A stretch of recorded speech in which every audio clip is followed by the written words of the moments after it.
Good morning, good evening, good afternoon, good night, depending on where you are. Welcome to this episode of Trade Winds.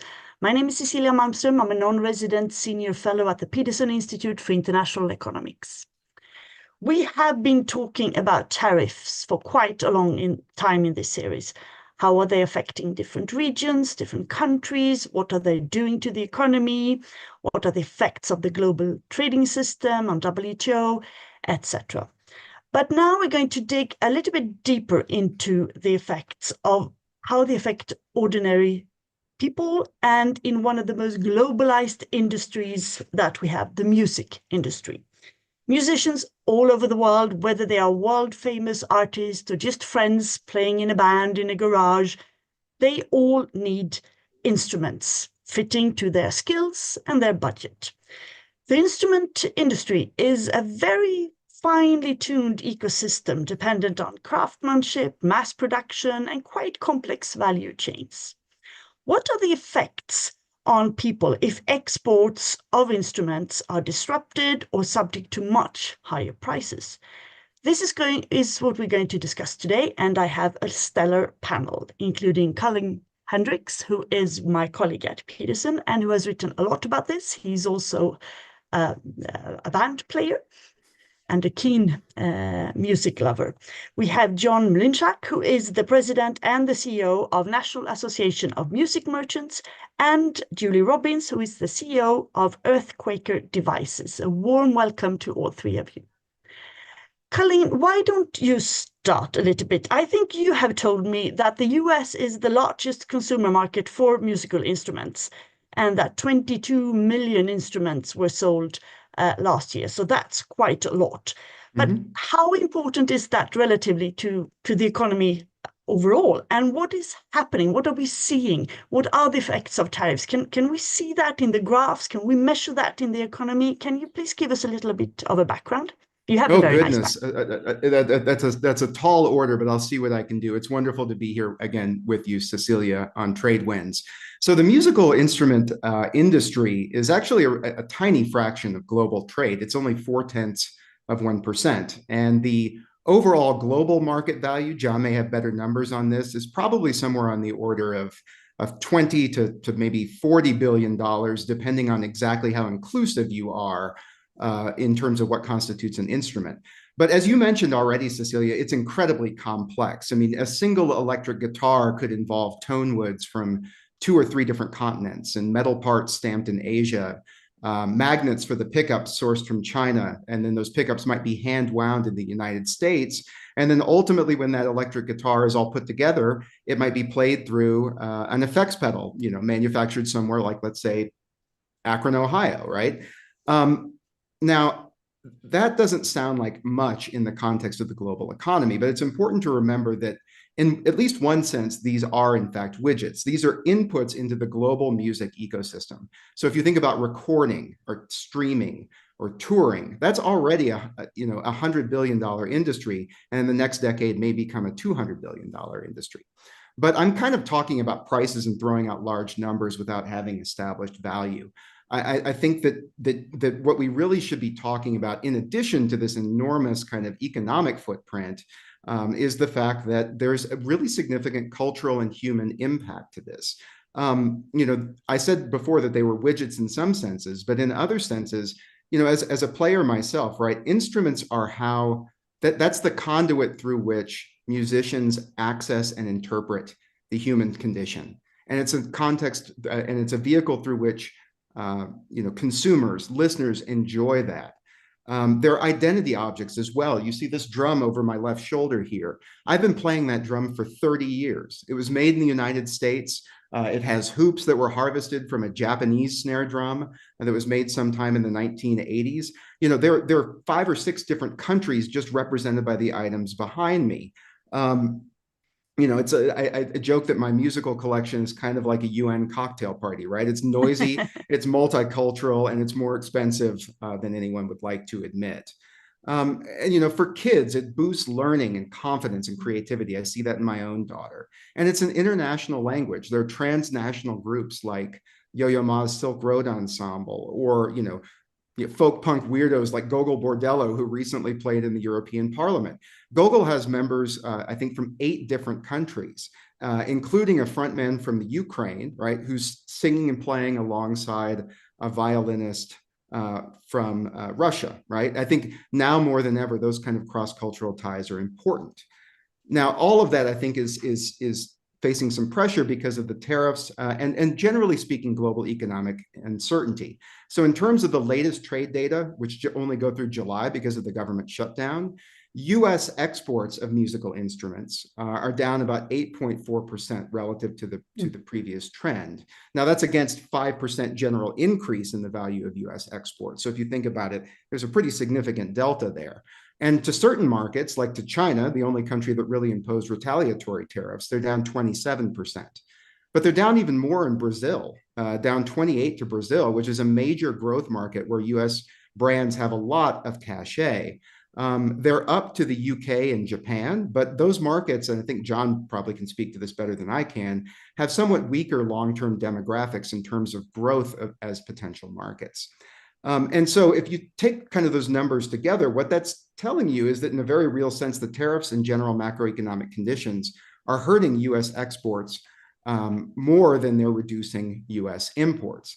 And that's because of tariffs directly in the case of China, but more generally, it's the macroeconomic uncertainty. For most people, instruments are luxury or leisure goods, right? I'm not a touring professional musician. These are wants, not needs for somebody like me. And so when economic headwinds hit, people tend to delay or purchasing instruments or put off purchasing instruments. That's why there's this enduring pawn shop guitar kind of cliche that's out there. And I think that in part, because US brands are so iconic, they're the most respected and well-known names in this industry, that also makes them easy targets for retaliation. Maybe people are upset, consumers are upset about US tariff policy, but potentially broader US kind of geopolitical stance at this point. So I will stop there and turn it over to the real experts in the room. Thank you. But thank you very much. But do you see or do you hear any evidence of sort of consumer boycotting because of that? Is there something you can see? No, well, I mean, it's a little bit harder to see because the consumer market is a little bit smaller. I mean, I do think that it's more difficult to detect than say Canadians, not buying Canadian whiskey. I don't know if there's a similar kind of attitude towards, say, US made Zildjian cymbals in Canada Well, right Coca-Cola now. in Europe, we see a Or right, or clearly. Coca-Cola. Yeah, no, so customers have agency, and because these brands are iconic, but also because they're so identified with kind of the US musical culture and U.S. musical art forms, it's very easy to use that as a lever for retaliation against, sort of U.S. policy actions across a variety of domains. Mm. Thank you. John, NAM is an association with, I think, 14,000 members and members association. Tell us a little bit of how this is affecting your members when it comes to export, when it comes to the consequences of tariffs, as Cullen described it. How do you see it in your daily work? Yeah, well, thank you so much, Cecilia and Peterson Institute for having me on TradeWinds. Yes, so NAM, the National Association of Music Merchants, represents companies who make, manufacture, or sell musical products worldwide. And so we're an association of both the makers and the retailers who sell these products. So we have insight on both sides there. And you look at NAM's membership on the manufacturing side, 50% at least of the companies who manufacture products are based outside the U.S. And of the 50% who are in the U.S., they have supply chains all over the world, and they export heavily all over the world. And on the retail side, we're about 70% US, 30% rest of world. So we have a pretty broad perspective of how this works. I think Cullen said a lot of really good points. I just want to start and pick up something Cullen just said about, identity. And your question just now about, is there any like cultural boycotting specifically like in other markets?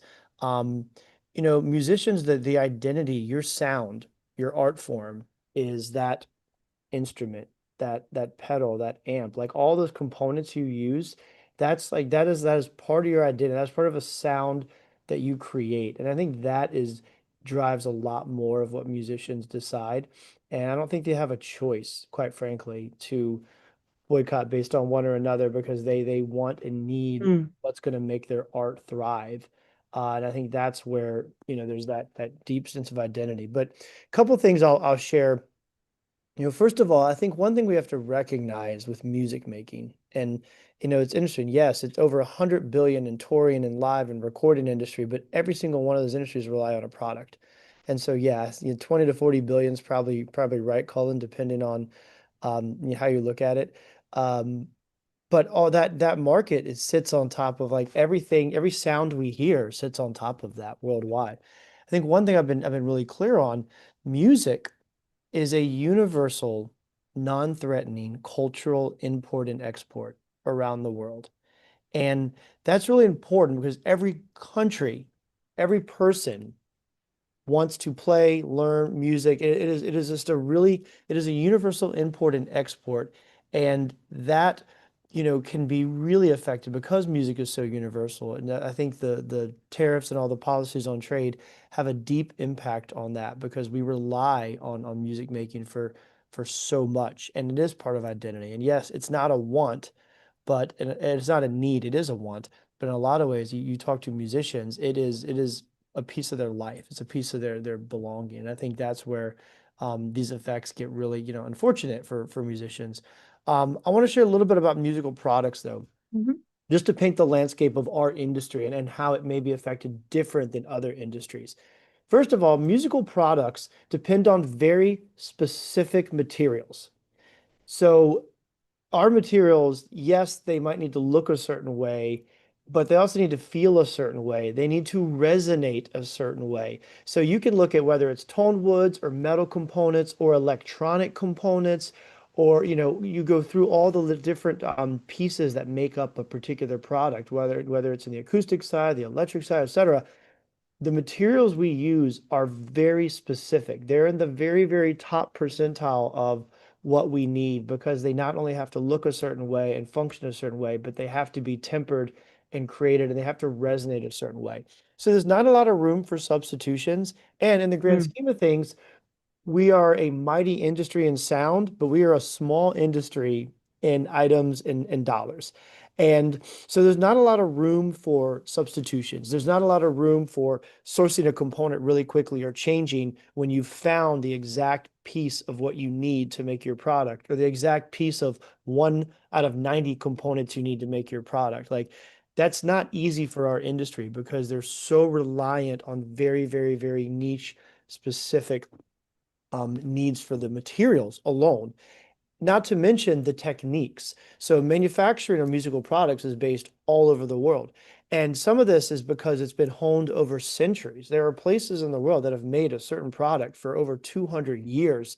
And there's like multiple generations of people that have done that. And you can look at many companies. I can name all the I try not to name companies. I just going to be pretty, agnostic here. But Mhm. I think those that know music, that whether it's Pennsylvania or Germany or France, or there's places in the world where like these same products been made forever. And that takes a certain skill. When you're building a musical product, you don't hire someone and say, all right, you're on the factory floor. Here's what you do. You'll get trained up in a week. You're independent. I've toured many, many factories. It sometimes 6 months before someone can be an independent contributor to a musical product manufacturing, sometimes longer. For some of the high-end specialty stuff, people have been doing these jobs 10, 15 years, and they just feel it. They know. So so between those two, we're not an industry that can adapt fast. We can't just, oh, move it to America, move it to Malaysia, go out of China. It doesn't happen that way. I mean, it really takes, decades for this to happen. I think that's one area that's really important to understand about musical products.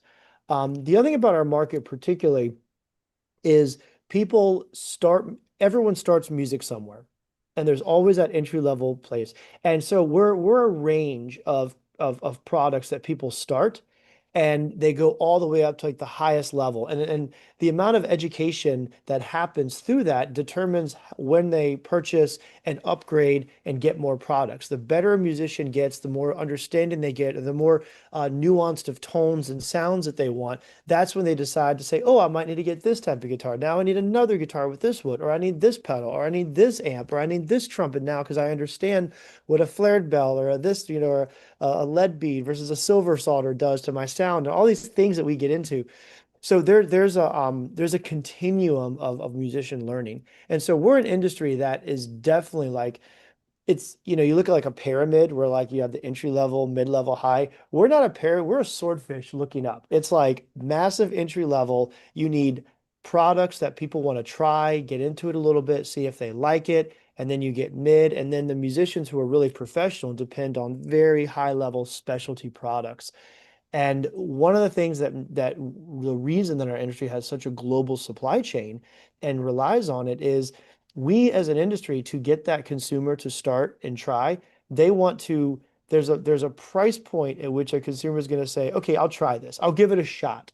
But when that consumer tries whatever product they want, if that product doesn't function at a level that's going to work for that beginner who doesn't really know what they're doing, then they're going to have a bad experience and they're going to quit music. Tried that, didn't do it, and we lost another musician in the world. So our industry is really, really passionate. And I would say this is something special about our industry.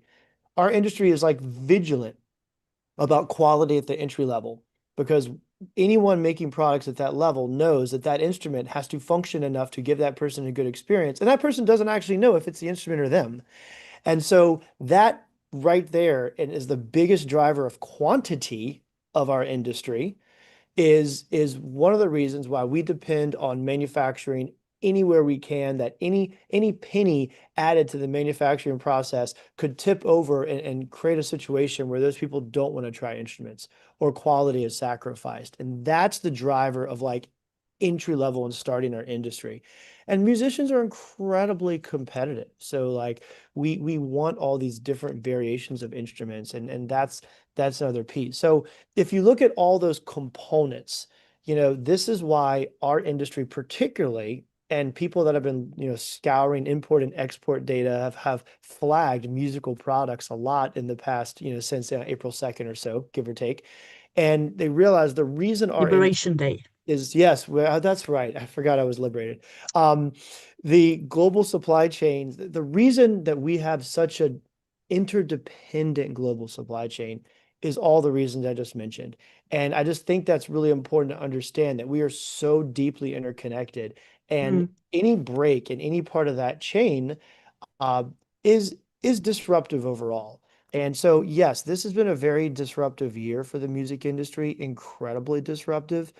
And I know we'll get into it later, but I'll save this, but I'll just make a point that one of the biggest disruptions is, we're so delicate as far as supply chain because our materials are nuanced and our processes for manufacturing are so nuanced, but also we thrive on innovation.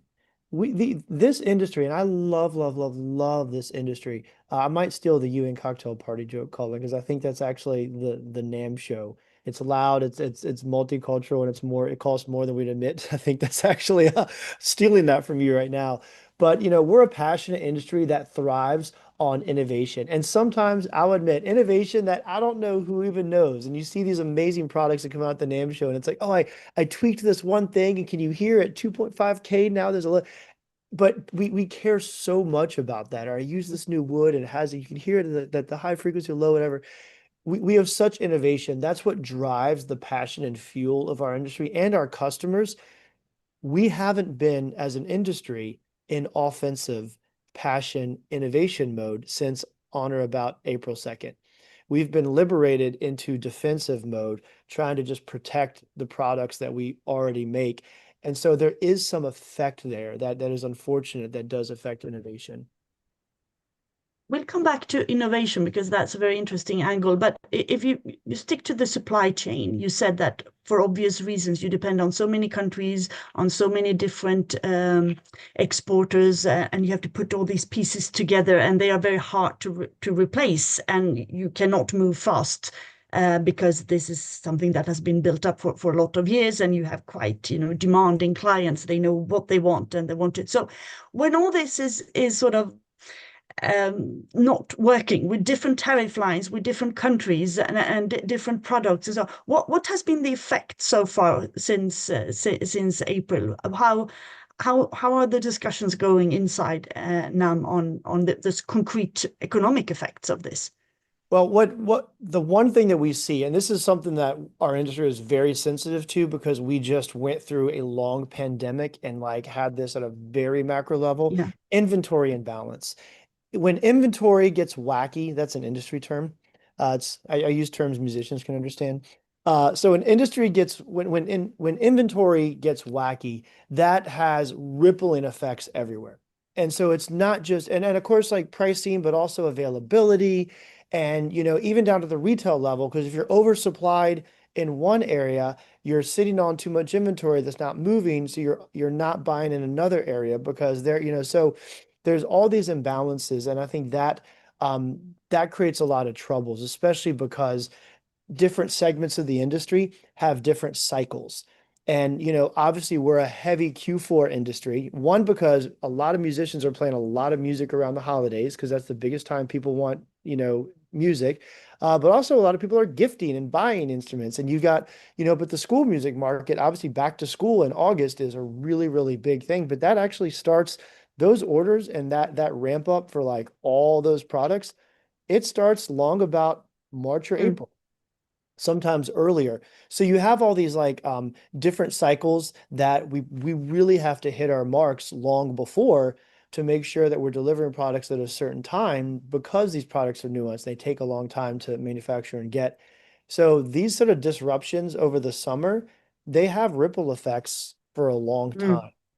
And, a lot of people try to, handle this. So obviously everyone's trying to survive this the best they can, but it's been a challenge. And there's also, there's a lot of reasons as my position at NAM, I can't talk price or anything like that. But I will say that, as a whole, our particular industry, like I said before, a lot of our customers are price conscious customers.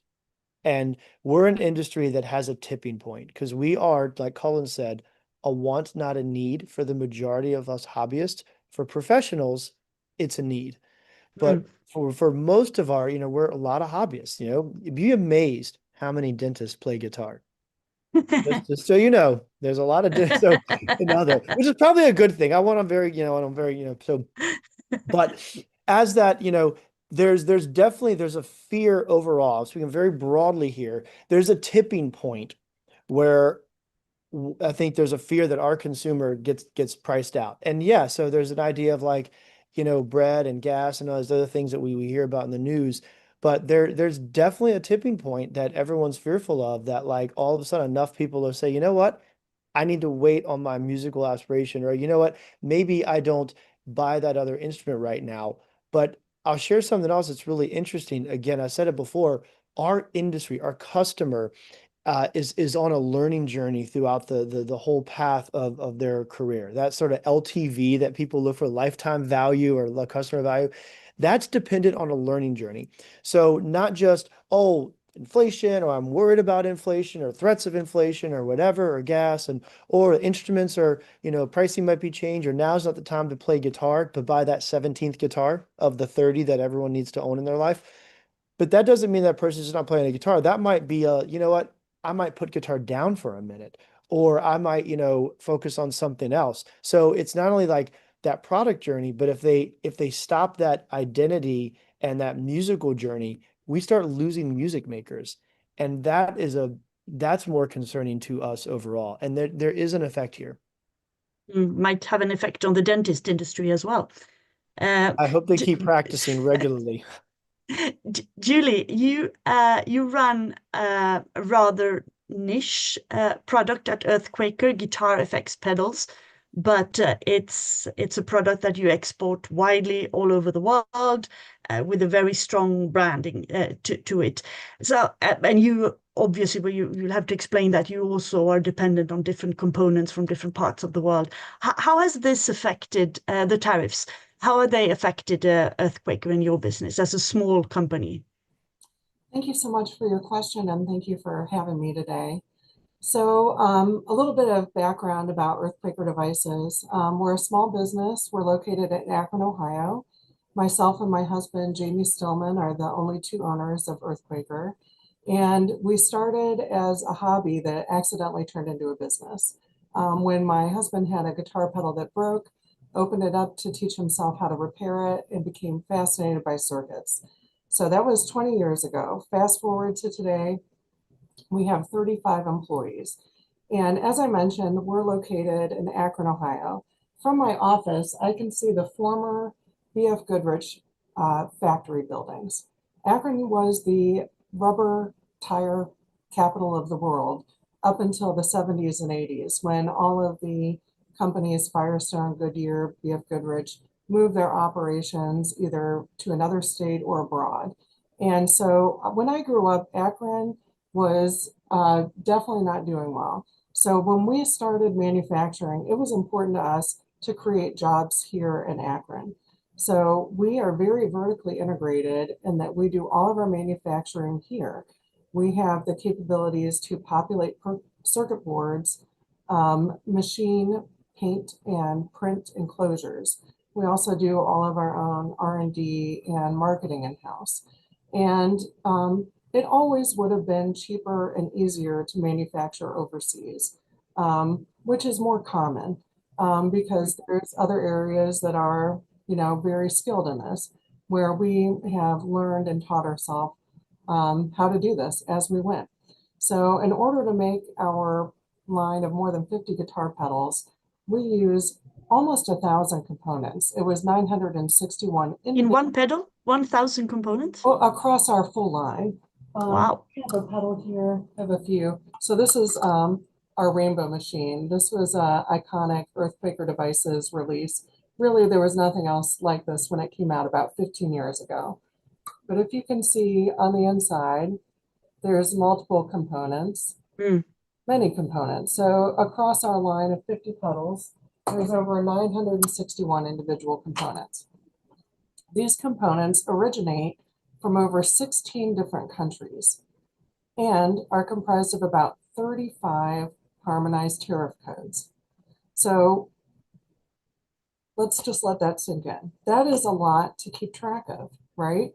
And that's why I'm saying it would have been simpler to offshore this to an area where we give them the schematics and the bill of materials and they return us a finished product. But again, we wanted to have jobs. We wanted to do manufacturing ourselves. A few years ago, we made a significant investment in a state-of-the-art PCB assembly line. We had previously been using some older technology through-hole components and doing soldering using a different method. We used a solder bath. But in the pandemic, the supply chain became incredibly disrupted, and these components are no longer widely manufactured. So we found it necessary to adapt, and we invested nearly $750,000 in this state-of-the-art line, which really sets us up for the future. We also own 2 buildings here in downtown Akron. We provide benefits above and beyond what is required of us. For example, full coverage health insurance, paid parental leave, vacation and sick time. So what I'm getting at is, we're really trying to do things right. Now, when the tariffs were announced and leading up to it, we had spent a lot of time trying to make sure that we understood the country of origin and tariff code for all of our components, because we don't import most of them directly. We buy them from wholesalers, which are already located in the US. And they're not required to share that information on an invoice with us. It can be found, but you have to do some research.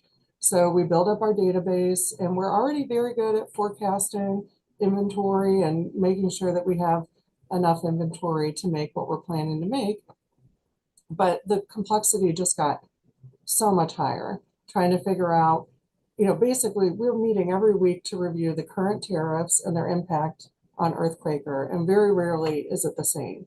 And it's hard enough for current products that we've already determined the correct price point for those, but for new products to have complete uncertainty around how much they'll cost in the future. So we've really had to be quite nimble and adapt. And we're seeing our costs go up drastically. Our raw materials costs are going up about 30%. They could hit 50% next year. So that's literally thousands of dollars every week that we're spending on a tax that was abruptly imposed on us with no ramp up time, no other options. And yeah, very, very challenging. So without even making any price increases, our sales have declined about 10% year over year. But they've declined even larger for our export markets. So the question you were talking about earlier, have you seen consumer behavior or anything change? We have noticed a change overseas. In Canada, where we've threatened their sovereignty, there's a strong, buy Canadian, and there are Canadian pedal builders that make great pedals. There's actually great pedal builders all over the world, and we're all suffering right now. In Europe, where we've destabilized the security, those consumers are now prioritizing American products or actively boycotting them. And then in other markets where their economies have been impacted, there's just less discretionary income to avoid, luxury products like guitar pedals. So that's just some of the impacts of what we've seen. We've also essentially implemented a hiring freeze. We've had to pull back on charitable giving. Our research and development is, it's more challenging now to be able to price out future products and do calculations like when you'll break even or return on an investment. We spend a lot of time just trying to navigate a chaotic policy. You testified in Congress earlier this summer as a representative of a small American company who very much focus on exports to talk about the effects of the tariff policy. What were the reactions on this? There were several different companies from different branches, of course, but I guess the idea was to get a view, how is it affecting? And you were very clear on explaining, and that was in the summer, so I guess the effects have been even harder right now as we are approaching Christmas. You were quite clear on explaining to them that how this affects a small company, your staff and exports and the costs and so on.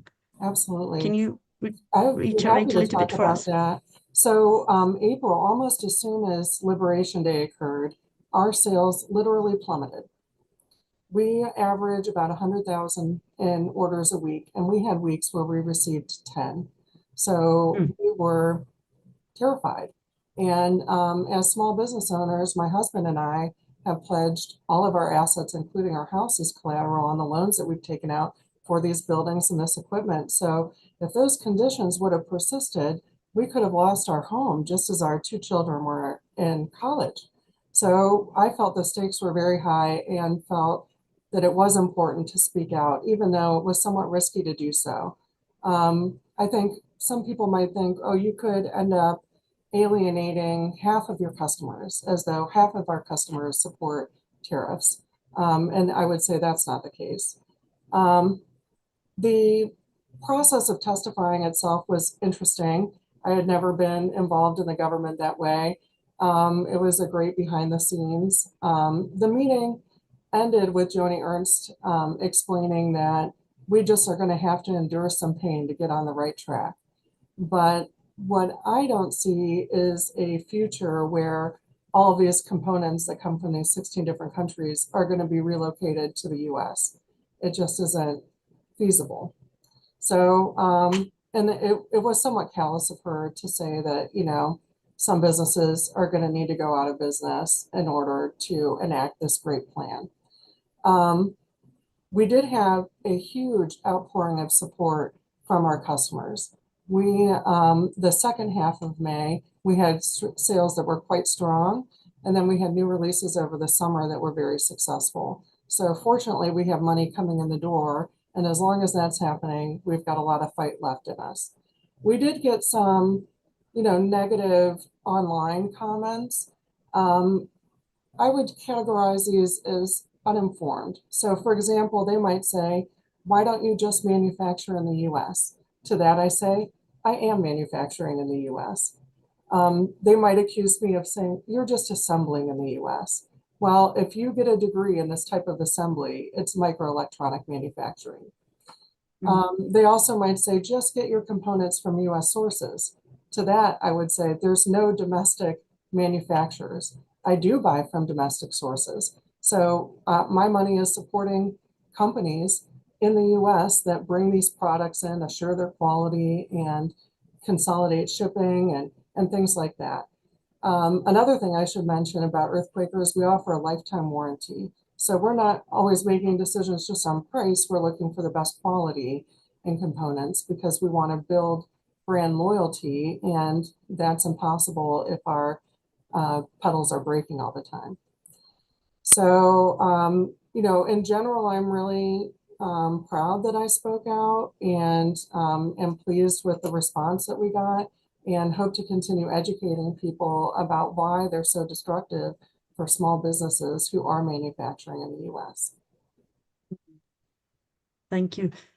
Cullen, this is, of course, we're talking about a business that is quite specific with very demanding customers in a way. They know what they want and they want only this. And both John and Julie have been talking about so many countries involved, so many different components and so many different tariff lines to keep track of. And of course, China is a very important partner here, and the tariffs have been going up and down, and they're changing, and it's a bit volatile. Whatever you think about tariff, it's a volatile situation, and of course, small businesses are more affected than others. Is this a pattern you can see when you look at tariffs in general when it comes to trade with China? Well, yes, Cecilia, I think you're using the right metaphor there. I mean, we are on a roller coaster. Whether or not you are enjoying that roller coaster is a point of individual taste. But yes, there has been a high degree of uncertainty.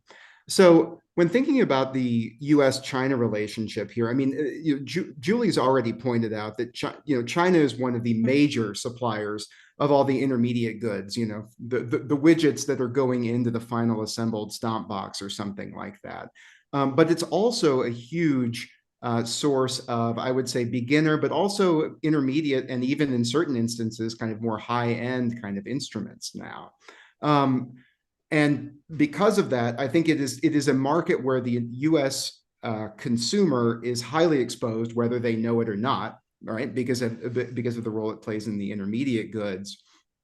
But it's also an area in which I think China, because of these disruptions, it and other, I would say, lower cost, but potentially, some of the higher cost producers in Asia are likely to pick up market share coming out of this. Because, and this is something that's consistent with other Peterson research and a lot of our discourse, right, is that this is not the 1930s. The United States declared a unilateral trade war on many, essentially the rest of the world. The rest of the world did not follow suit. And so to the extent that these tariffs are causing U.S. manufacturers, U.S. exporters, and U.S. brands to lose market share, right, there are going to be some beneficiaries, and they might not be the beneficiary. Well, let me say that differently. It might be benefiting exactly, right, the producers or the country that these tariffs were intended to harm, or at least re-level kind of the bargaining space with. And so I think that that's one area. But then I would also add that, that one of the things that I think that this uncertainty is pushing us into, and maybe John can speak to this as well, and I don't know if Julie, if you guys are dabbling in any of the modeling, but one of the effects I think that this is going to have, to the extent that the economic uncertainty continues and the tariffs are up and down and hard to keep track of, is it's going to push more people into what is one of the fastest growing segments of the music instrument and instrument adjacent kind of industry, which are digital instruments and sample libraries and production software. And the reason is that for the purposes of trade, those are digital services. And I say this not just because I'm looking at the data. I can tell you that the last time I was recording a project, instead of going to a studio to record live drums, which easily could have run into the thousands of dollars, I recorded and then partially programmed those at home using a piece of software that's actually from your native country of Sweden. And so I think that to the extent that there's increasing uncertainty and consumers are increasingly price conscious for all of the reasons that John alluded to, we may be inadvertently pushing that market more and more in the direction of virtual instruments. Now, from a listener's perspective, that might be fine.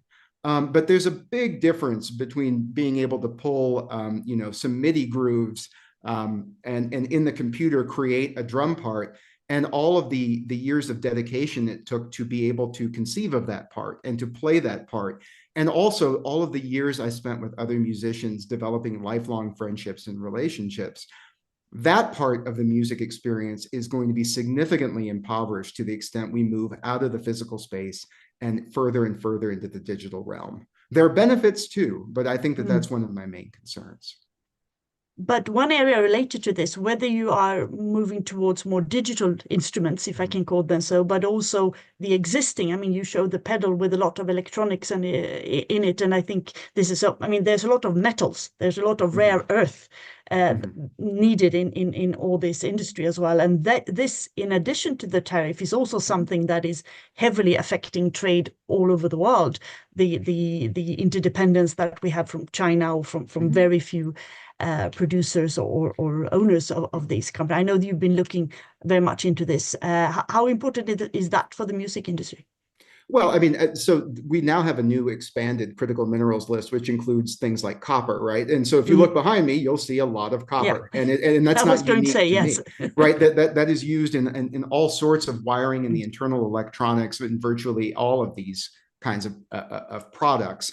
It's interesting because the music industry is also a consumer of some of these products that are actually really at the heart of the US-China kind of green tech and related competition, and that's neodymium magnets, right? So neodymium magnets are increasingly being used in guitar pickups. I think metal players in particular, some jazz guys, but metal players really like the clarity and I guess the low end, right? Those are based on neodymium permanent magnets, which were one of the items that was covered by those export controls that were announced by China, and which they've subsequently walked back, at least with respect to the United States. Now, right, for now. But also think about the way in which just that negotiation, that bilateral negotiation, has provided coverage and potentially, ease supply chain constraints for somebody like Julie.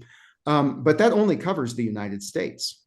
Producers in the European Union will have to negotiate their separate piece with China. Producers in Indonesia, for that matter, many of which are part of vertically integrated supply chains, are going to have to, negotiate a separate piece with China. Julie works in a small business.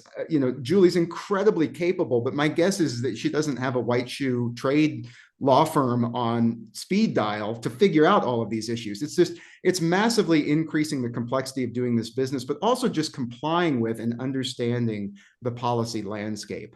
And so, it is interesting that the two areas I've been focusing on the most recently are these very niche parts of the global economy that enable vast swaths of the global economy downstream.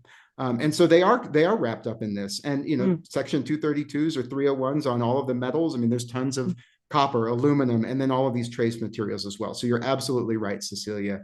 They're getting pulled into this tech competition, which really doesn't, at the end of the day, have anything to do with musical instruments. Do you feel this as well, John, Julie, on the minerals and on 232 section tariffs? All of our pedals are in aluminum enclosures.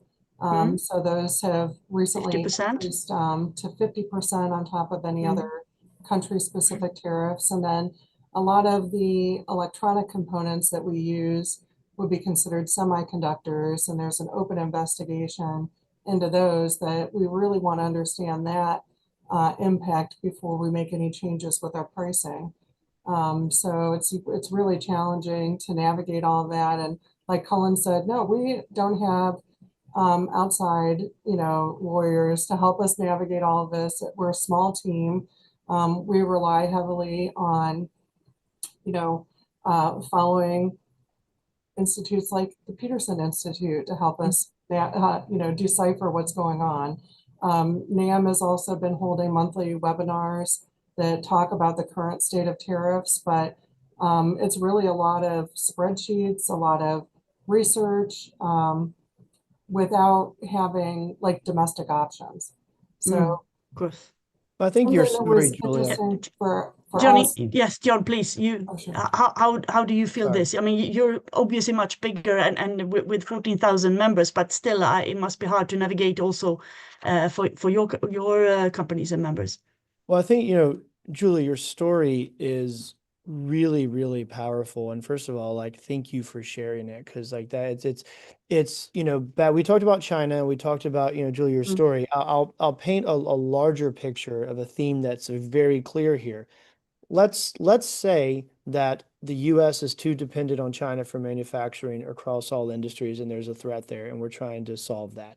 Obviously there's a lot of reasons here. For the music products industry, like Julie's company, who is 100% in manufacturing, and hiring American workers and paying benefits and doing charitable contributions and buying from US suppliers. Like, if the idea is doing that, we have in our industry, particularly, some of the greatest, the highest quality, the most coveted instruments in the world are made in the United States. And you could look at pedals like that, electric guitars, drums, horns. There are companies in the US that have been doing cymbals, that have been doing this in the US for decades, and they are products that are coveted worldwide. They're also products that are copied and competed with worldwide.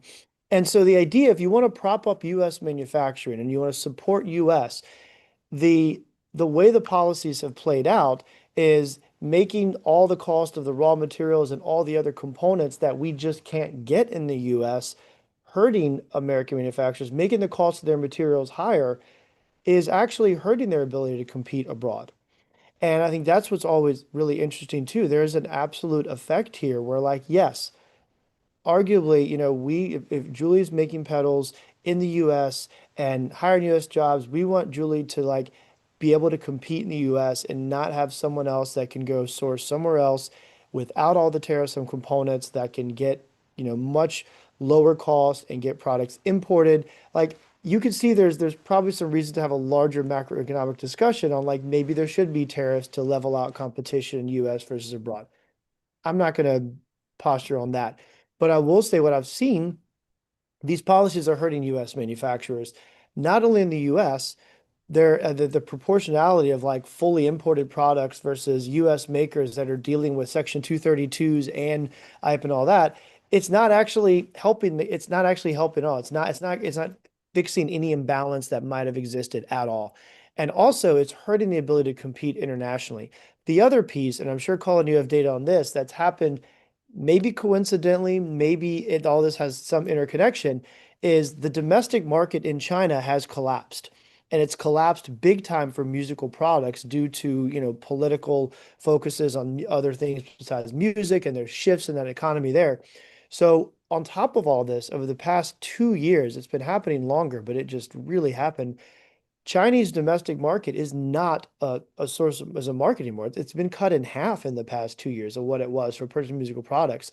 So now you have this push of like tariffs against Chinese products in the US, the domestic market in China. So now what do you expect companies to do? Export to rest of the world. So now this battle is playing out in Europe. It's playing out in Latin America. It's playing out in Southeast Asia. It's playing out in emerging markets where now products are being flooded. So US companies that are the highest quality, coveted brands that everyone wants to play at, insert brand here, instrument, and buy it anywhere in the world, now have more competition on the rest of the world. It's costing them more to make in the US and import. You have retaliatory tariffs from other countries. So it's not working. I'll just say that. And I'm not here to say that we shouldn't have tariffs, and I'm not here to say that we don't have an imbalance and an over-reliance on China at all. Like, I think there's a lot of points here that are very fair, but the abrupt sledgehammer policies that are happening are, from what we've seen so far, are not helping US manufacturers be more competitive abroad. They're not helping US manufacturers be more competitive in the United States. And they're only actually creating that, so far they've created opportunities in other markets outside the U states for companies fully manufactured abroad to compete more. And that's what we're seeing. And can I just add something? I wanted to come back to something that John mentioned earlier, and insert manufacturer's name here, just to be inclusive. One of the benefits that U.S. brands get out of a globalized marketplace is that they are able to meet the needs of different consumers at different price points. Okay, right? That dentist who's buying that $10,000 custom shop guitar, they never in a position to even want to do that unless they bought that $250 version of that guitar. And if I held them up to you and you don't know much about guitars, they would look pretty similar, right? Right. They're able to meet those consumers at that price point and able to offer what are considered, mid I guess, grade instruments in the United States are professional quality in many, less developed countries, right? I mean, and the fact that they're still purchasing those US branded goods is a sign of just how strong that magnetic pull is of US musical brands. This is an industry that the world wants what the United States has to sell, or at least it did up until very recently. And this is sort of an example in many respects of globalization working like the textbooks told us it was going to work.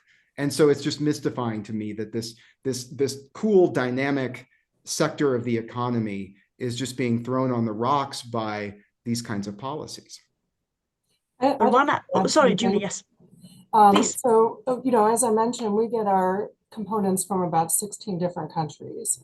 China comprises approximately 30% of that. In my network of small business owners, manufacturers, I don't know anybody that would be opposed to a cohesive trade policy with some tariffs.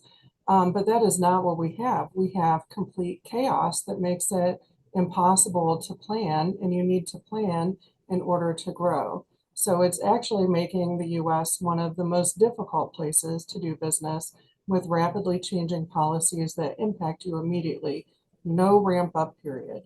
And I think that's partly due to the conflicting goals of the stated goals of the tariffs, such as, can you actually be benefiting manufacturers and bringing manufacturers back, or are you negotiating trade deals with other countries, or are you raising money for the government?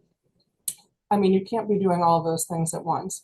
If you really wanted to support US manufacturers, you would really be interested in what manufacturers need, what they think about all of this. I can't get my senators to respond to an email.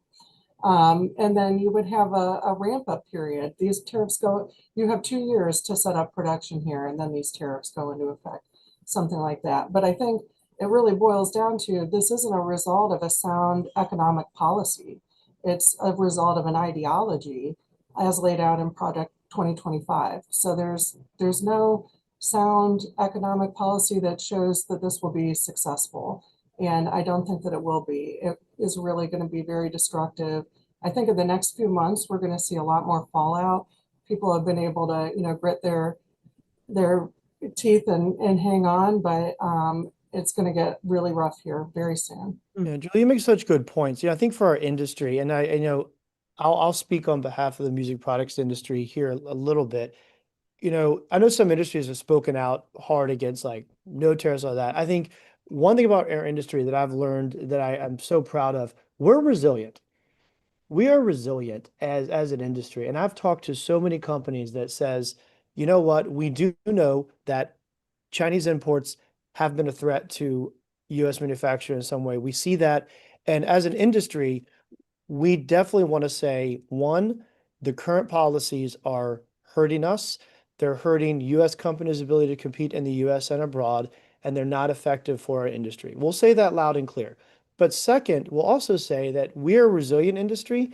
We recognize that there are real threats, and we welcome a long-term thoughtful plan, and we will adapt to that. And we will adapt to that and make musical products and create the joy of music making worldwide. But we need time to adapt to it. So if there's a real plan that says we should move manufacturing here, we should do whatever that real plan is, we welcome it. We will adapt to it. We will figure it out. And I just want to be very clear that that's what I'm hearing, and that's our stance. But tariffs are a tool. They're a tax on imports. They're an economic tool. They're a hammer in a toolbox. There are screwdrivers, there are vice grips, there are all the tools in this toolbox. Show us the blueprint, the construction blueprint of what we're building, and we'll get there. Don't take the hammer out and just beat on stuff for 6 months because we don't know what's building and what's happening. And that's what we see happening right now. What you're asking for is what many other companies are asking for as well: predictability, stability, clear rules, and not this roller coaster and changing all the time. But what you're talking about, how it's affecting your business, how it's affecting the cells, how it's affecting your capabilities to actually figure out all this with the small stuff that you have, Julie, but also for your companies, John. Is you can measure this and you can find evidence. It's going up, it's going down, there's statistics. But you mentioned both, all three of you actually in the beginning, innovation. And innovation is more long-term. It's more, you can't really measure that on a long-term basis. And it's also related to the next generation who gets access to these instruments, who can play, who can develop their skills, some of them. And among them, there will be some really good potential artists who can renew and innovate the whole business. And you said that schools are starting to they file their demands very early in the year. Is this something you can see now, how the supply to schools are affected by tariffs, and what does this do to innovation? Anyone? I can tell Yeah. you, yeah, it was because of the timing of Liberation Day in April and all that. I mean, it was a really rough summer because schools put in their orders early, and those products are generally, created and manufactured based on that demand, and they get on the water to land at the retailer in the summer so they can be delivered to schools. And so it was really scary for the school market because a lot of these products were on the water in April and May and the pause and all of that. And what's amazing about our industry is, and this we care so much about that next generation music maker. I know companies that had to sell products for far less than they paid to import them, but they were going to fulfill their commitment to the school. They were going to make sure those kids has instruments. That's what we do as an industry.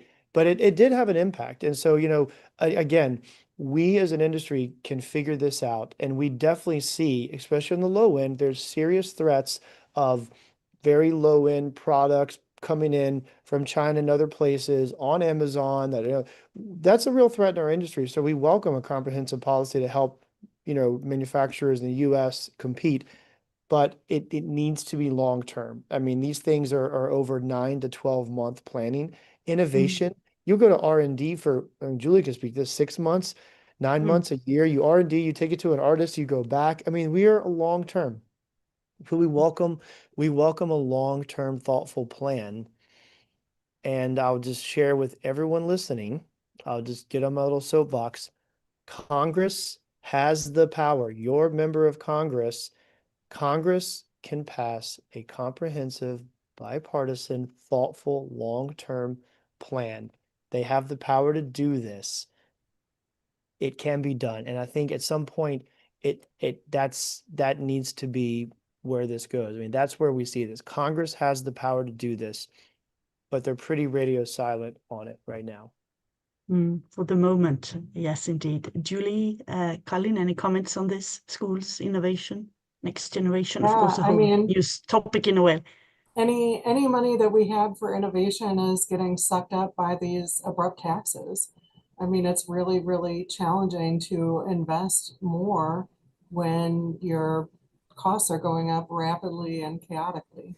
So it's very difficult.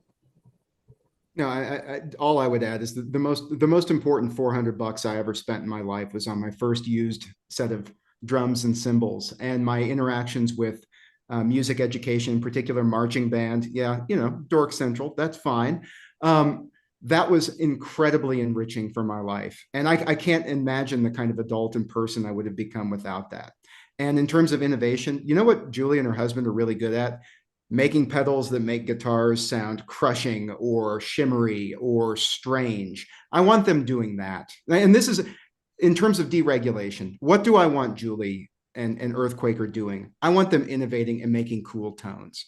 I don't want them spending all their time in regulatory compliance. So there's your deregulation argument for why it is that this tariff schedule is counter to our highest aspirations for the U.S. economy. Well, we are at the hour. Colin, Julie, John, thank you so much for the music. Thank you for your contribution, and thanks for watching. Thank you.